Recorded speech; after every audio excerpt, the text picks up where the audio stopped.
Koas tuh macam-macam sih, ada yang 2 tahun, ada yang 2,5, ada yang 1,5.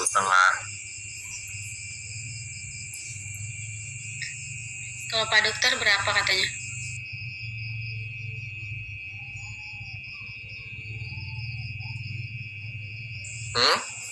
Pak Dokter kemarin berapa tahun?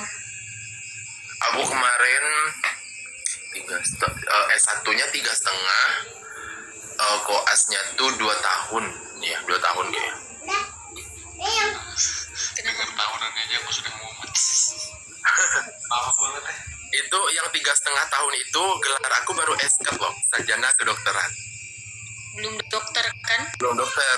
Nah setelah itu aku lanjut koas 2 tahun, baru aku ada ujian nasional dan aku supa dokter, barulah ada DR itu. Nah baru nanti kalau misalnya Pak Dokter mau jadi dokter spesialis apa itu harus sekolah lagi kan?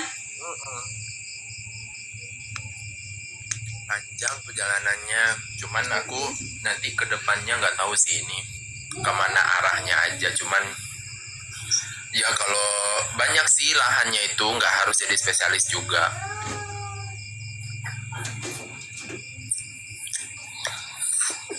Guys, kalian ke itunya Kak Rani dulu. Rani Aktifin undangannya.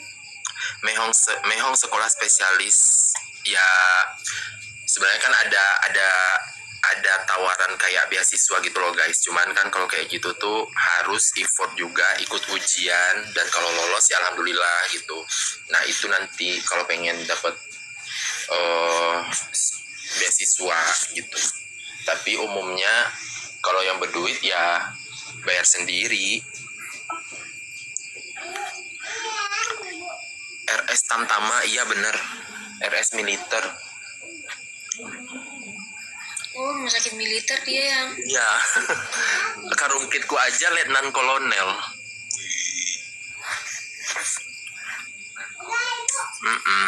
Iya, kalau malam ini kalau mau tidur ini ku sakit nih di belakang. Punggung ya. Tidur doang. Karena titik tumpu ibu hamil tubuhnya udah beda. Kalau kita normal titik tumpunya kan di pusar. Kalau ibu hamil tuh udah beda guys pokoknya. Jadi dia tuh beban tubuhnya lebih berat ke depan. Otomatis nanti punggungnya itu menopang bebannya itu. Ya efeknya nanti otot-ototnya juga bakal pegel-pegel. Terutama di punggung. Duduknya senderan aja, sama aja. Malahan aku kalau senderan setengah kayak gini ngap. Kenapa ibu hamil tuh engap guys? Karena tekanan dari intraperitoneal, atau maksudnya tuh di rongga perutnya itu meningkat kan, karena ada massa baru. Nah otomatis dia akan menekan diafragma. Diafragma tuh otot pernapasan yang akan mempengaruhi pengembangan dari paru-paru saat kita inspirasi. Nah jadi makanya dia tuh agak sesak kalau misalnya rebahan atau gimana gitu. Itu hal-hal normal yang terjadi pada ibu hamil. Betul. Kali ini konsul sama dokter beneran. Iya. Tadi tuh mereka nanya-nanya Pak Dok kayak gimana kalau gini, gimana kalau gini, terus ku jawab sesuai yang ku alamin kan. Iya. Benjol ya dok. Iya, kalau asam urat itu ada makanan yang harus dijauhi. Misalnya asam urat itu nggak sampai 250 Ibu Yeni. Asam urat yang normal itu kalau pada perempuan di bawah 6, kalau laki-laki di bawah 7. Kalau misalnya diet yang bagus untuk asam urat itu harus dihindari namanya benjol, B itu bayam, E itu emping, N itu nangka, J itu jengkol atau jeroan. Jeroan tuh kayak hati, ampela, segala macam. O tuh otak, L tuh lain-lain kayak kacang-kacangan gitu-gitu. Kalau yang aku tahu itu yang kalau asam urat nggak boleh makan kacang-kacangan kayak kacang panjang, soalnya lututnya langsung sakit. Bagaimana mengatasi asam urat? Ya itu tadi, dietnya yang dihindari tadi itu ya dihindari. Jengkol enak dok, ya sesekali nggak apa-apa. Tapi kalau kalap mah hati-hati. aku lagi sakit, biduran bercak merah sebadan sampai muka, mata bengkak, itu normal. Oh, kamu biduran. Itu udah pertama kali atau sebelumnya pernah terjadi? Kalau misalnya kayak gitu tuh bisa jadi dicetus oleh alergi. Saya makan udang tuh biasanya alergi udang, alergi seafood gitu-gitu. Ada nggak kamu alergi? Mm-mm. Kalau aku biasanya biduran karena ikan atau enggak karena dingin. Kayak dingin tiba-tiba panas atau panas tiba-tiba dingin. Iya, iya. Kalau alergi gitu tuh pencetus alerginya harus dijauhi.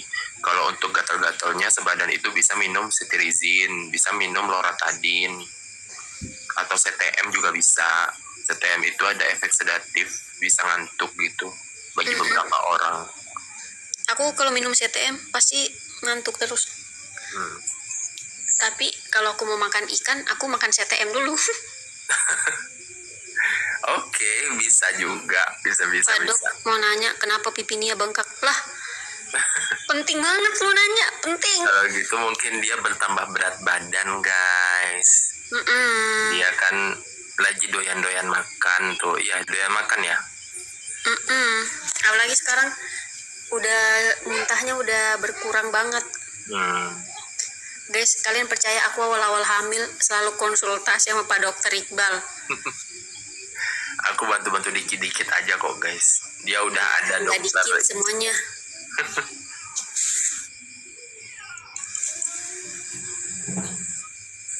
Di sana udah jam berapa? Udah jam udah mau jam 12 ya? Iya. Udah selesai kah, Mas? Mas lagi bikin itu surat. Oh. Terus aku lapar jadi keluar. Oh. Obat asam lambung. Makan banyak terus nggak gemuk-gemuk gimana tuh? Lah. Hormon kamu kali. Itu bisa jadi basal metabolik. Basal metabolik tuh Kak Deni, hai Bumil katanya tuh. Halo, minal aidin ya. Kalau kurus terus udah makan banyak tapi tetap aja kurus gitu ya, itu berarti memang tipe tubuh manusia itu kan beda-beda. Ada yang cepet gendut, ada yang makan banyak tapi tetap kurus.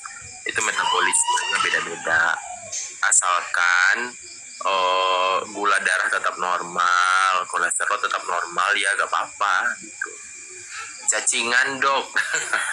Kalau cacingan itu ya sebenarnya sih kita perlu juga sih minum obat cacing sebenarnya. Gak apa-apa, ke puskesmas aja, gratis kok. Tapi kan obat cacing emang harus 6 bulan sekali kan diminum. Iya. Tuh guys, soalnya dulu ada orang yang bilang katanya nggak boleh diminum kalau nggak cacingan. Kan itu pencegahan ya? Iya, pencegahan. Aku dulu pernah tahu ini minum obat cacing waktu SD kayaknya deh. Iya, SD. Kelas berapa ya? Kelas 4 atau kelas 5 gitu. Atau kelas 6 kayaknya. Habis minum obat cacing tuh besoknya aku tuh kentut. Nah, kentut tapi kok berasa ada yang ngeganjel gitu. Keluar kan, ada sesuatu yang keluar tapi bukan feses gitu loh. Iya, ngerti. Terus aku kayak, apa sih yang ganjel nih? Aku diam aja dulu gitu, karena kan masih kecil juga, karena kayak takut gitu ngomong. Habis itu aku coba cebok, kok kayak benjolan keluarnya gitu loh. Tapi benjolannya tuh agak panjang, mungkin kayak 1 cm 2 cm gitu. Aku panggil mamaku, ternyata cacing mati, cacing pita, panjang banget, sumpah panjang banget. Berapa senti ya?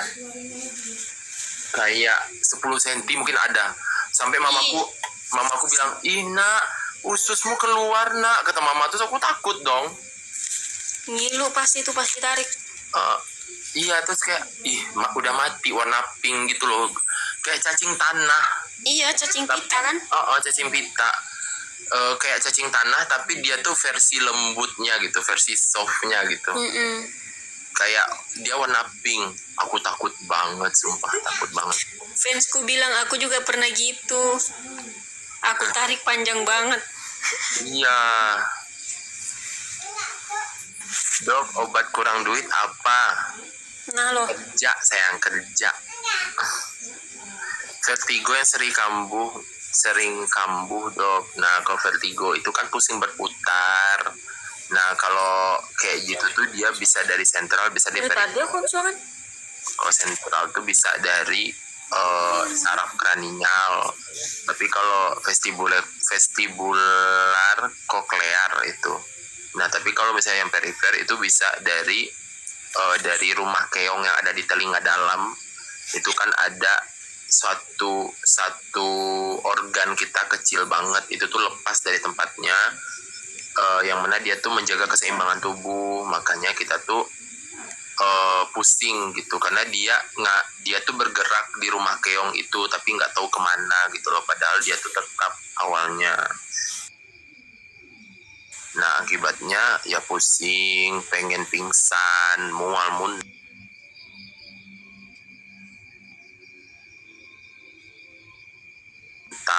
gitu.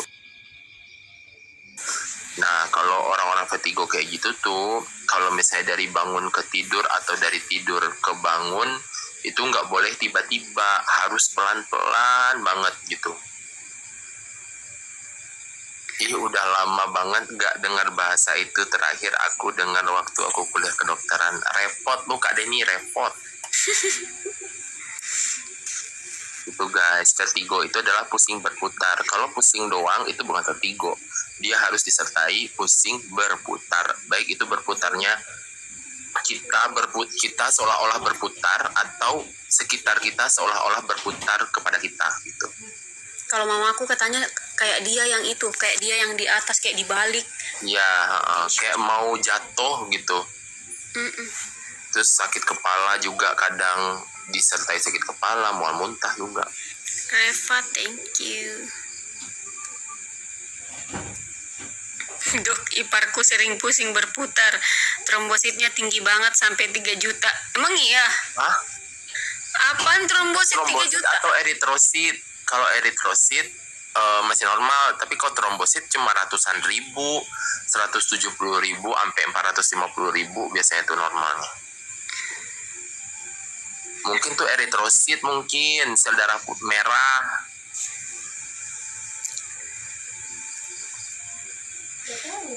Dok, cara mengatasi insomnia. Nah, cara mengatasi insomnia, Neuronlin, sekarang kamu dari live ini, kamu matiin HP kamu. Kau matikan HP-nya, matikan lampunya, tarik selimutmu, baca doa, tidur. Nah, gitu. Itu dulu aja, yang sederhana dulu aja. Dok, kalau datang bulan sampai 18 hari, kenapa dok? Loh, sepupuku juga datang bulan malah full 1 bulan. Tapi itu ternyata efek KB hormonalnya dia. Oh, nah kamu itu harus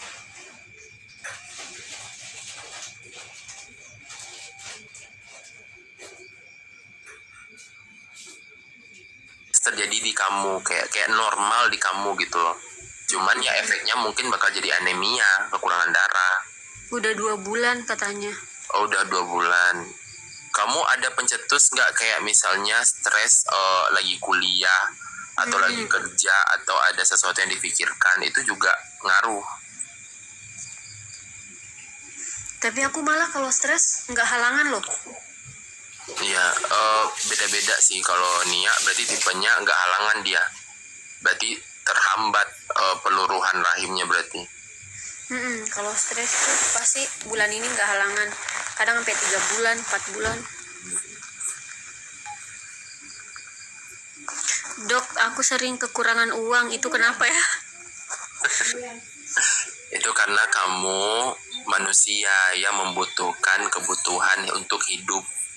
Tuh, kamu harus beli makan, kamu harus bayar ini itu, ya itu karena kamu manusia. Coba aja kamu kucing, kamu nggak perlu beli apa-apa, kamu bisa makan apa aja. Iya, diurusin. Diurusin lagi.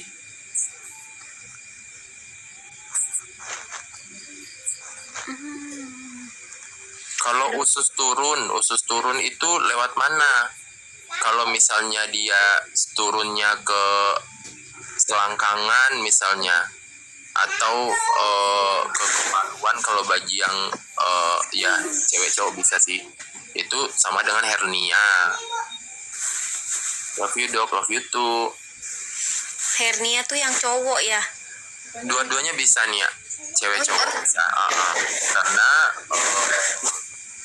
kita semua punya, kan ada lorong, ada terowongan gitu loh di selangkangan kita, dan di tengah-tengah paha itu ada terowongan yang kalau untuk yang di selangkangan itu untuk lewat pembuluh darah dan saraf untuk bagian organ vital. Tapi kalau di bagian tengah-tengah paha kanan paha kiri, tengah-tengahnya itu untuk perdarahan ke kaki, pesarafan ke kaki. Nah, di terowongan itu bisa turun organ-organ yang ada di dalam perut, di dalam rongga perut. Nah, di dalam rongga perut itu kan usus. Nah, usus tuh bisa turun ke sana. Kenapa dia bisa turun? Karena efek tekanan tinggi di dalam perut saat misalnya suka mengejan gitu. Oh, jadi ketekan gitu ya? Ketekan dia. Jadi saat dia ketekan, dia cari tempat baru gitu loh. Cari pintu dia, gimana caranya keluar nih biar nggak ngap di dalam gitu. Dia cari pintu, ketemulah terowongan itu. Makanya itu dinamakan hernia. Hernia itu artinya Artinya dia nih ya, bukan. Itu bahasa Inggris, iya. Hernia, iya dia. Sorry. Ya, gitu ya, benar itu benar. Kalau hernia itu artinya suatu organ itu tidak pada tempatnya. Detail banget dokter, katanya suka dengernya. Iya, hernia itu bukan hanya di usus aja loh. Hernia itu bisa di otak. Kalau misalnya ada perdarahan misalnya, itu bisa menekan otak itu kan, berarti kan misalnya perdarahan dalam otak tuh, dalam tengkorak kita, tiba-tiba perdarahannya tuh keluar, menekan bagian otak lain ini nyari terowongan yang harus dia lewati agar dia nggak ngap di dalam kepala. Nah, itu bisa hernia juga namanya. Oh,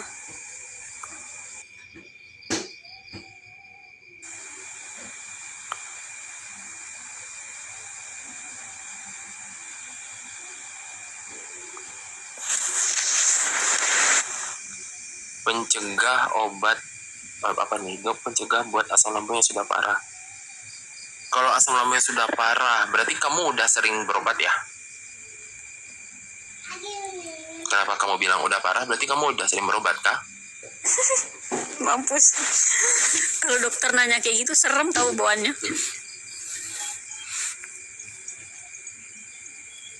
Apakah kamu udah pernah endoskopi disuruh sama dokter spesialis penyakit dalamnya?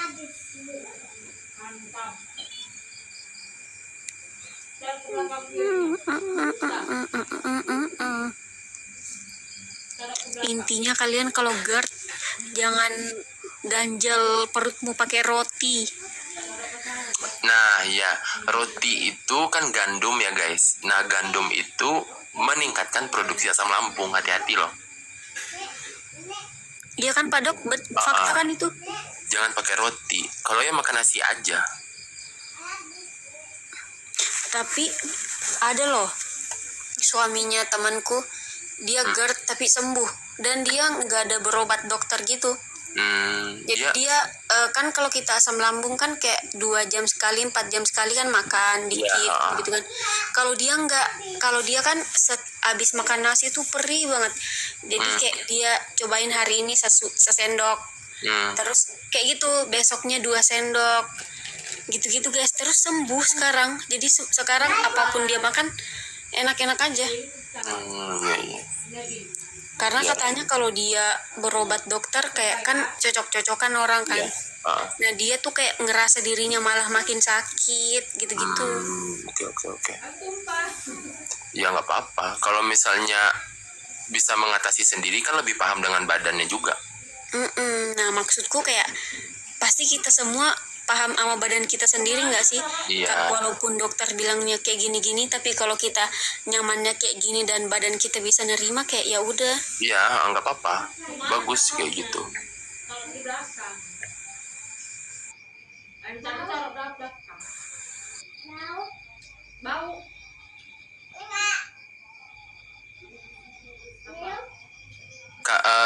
Nyeri di tumit kaki itu dua-duanya nyeri apa satu aja?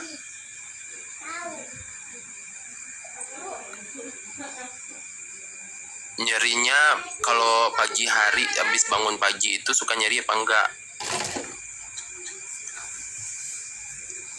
Terus pernah periksa asam urat enggak? Asam uratnya berapa? 11 week bisa tidur hadap kanan nggak dok? Aku nggak.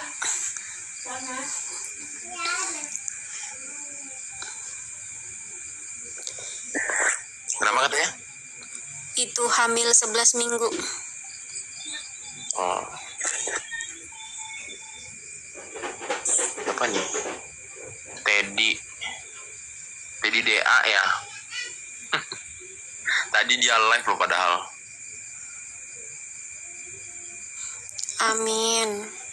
Iya, kalau pagi nyeri dan belum pernah cek asam urat. Tumit sebelah kanan katanya dok. Oh iya. Ya kalau misalnya nyeri di tumit, lihat dulu sebelumnya ibu apa bapak tuh. Nah, sering pakai heels apa enggak yang pertama. Terus yang kedua, kerjanya apa? Sering berdiri apa enggak? Terus abis itu nanti baru kita lihat tumitnya itu bengkak atau enggak. Nanti bisa kita kategorikan radang sendi, atau kita cek asam urat. Apakah asam uratnya naik, berarti dia mungkin serangan gout gitu. Terus dibedain nanti. Soalnya beda obat.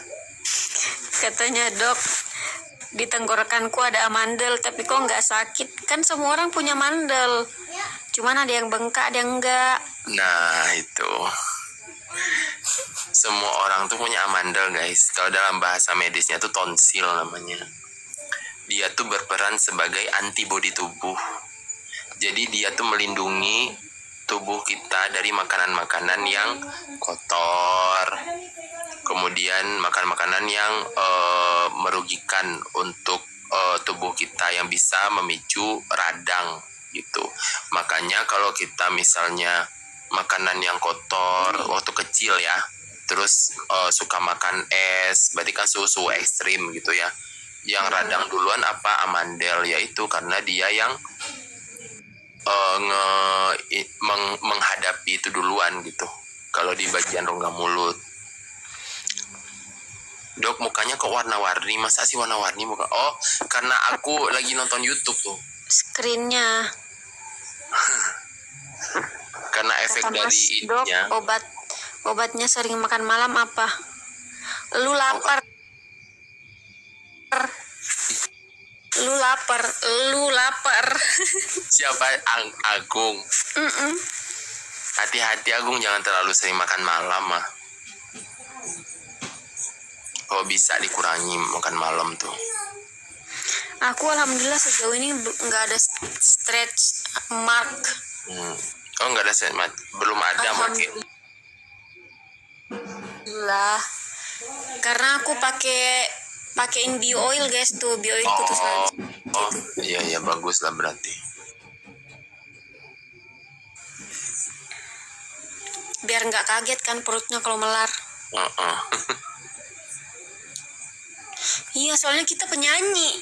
Nanti nggak Iya, bisa dong artis soalnya pakai. public figure.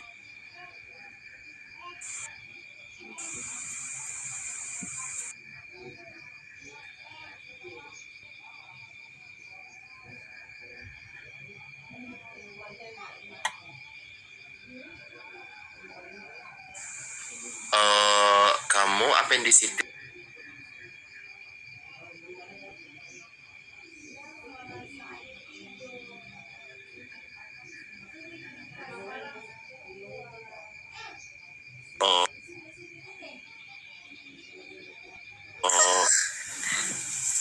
gerak ya. Iya gerak banget. Tapi kalau misalnya Kayaknya dia itu deh mendengarkan pencerahan Pak Dokter.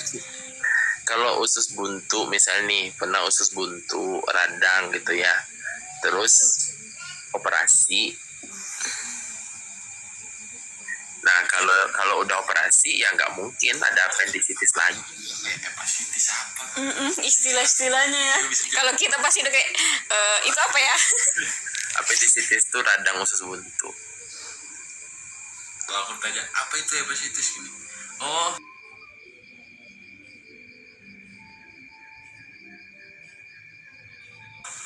ini